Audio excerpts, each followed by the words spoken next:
Rien ne se perd, rien ne se crée, tout se transforme. Cette phrase, on la doit à un certain Antoine de Lavoisier, renommé plus tard Antoine Lavoisier. On commence. Ce qu'il faut savoir, c'est qu'avant Lavoisier, la chimie, déjà c'était plutôt de l'alchimie, et surtout c'est un petit peu de la magie dans des tubes colorés. À l'époque, on pensait que le feu libérait quelque chose qu'on appelait phlogistique.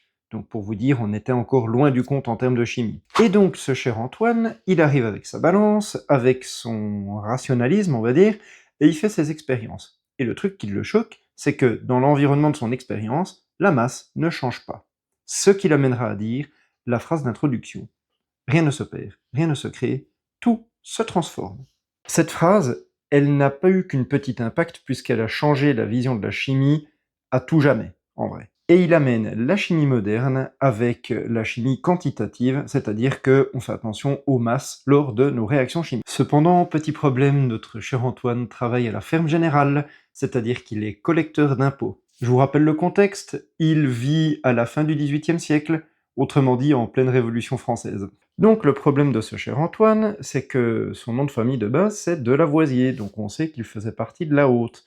Or, le contexte historique veut qu'à la fin du XVIIIe, plus particulièrement en 1789-1795, on est en pleine Révolution française, et les nobles, on va pas le dire comme ça, mais ils ont pas tellement la cote. Donc il a quand même essayé de changer son nom de famille pour juste Lavoisier, ça l'a pas fait, il a été capturé, et il sera malheureusement guillotiné. Est-ce une injustice? Évidemment que la fin de la Révolution française, il y a beaucoup de choses qui se sont passées dont on peut rediscuter, mais même certains de ses collègues diront « la République peut se passer de savants ».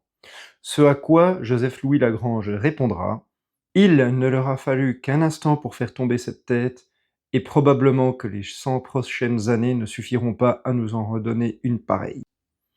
Il faut dire que Lagrange, à ce moment-là, c'est quand même un des mathématiciens les plus célèbres de son époque et en général en maths. Et cette phrase, aussi célèbre que tragique, souligne en fait la perte immense que représente la mort de Lavoisier pour la science. Voilà, c'est tout, c'est un peu bref pour Lavoisier, on pourrait en faire un épisode complet, mais je voulais quand même vous partager ça, et puis vous dire quand même que c'est grâce à lui qu'on a la chimie moderne telle qu'on la connaît. Donc merci Antoine, quant à vous, bonne journée et à bientôt!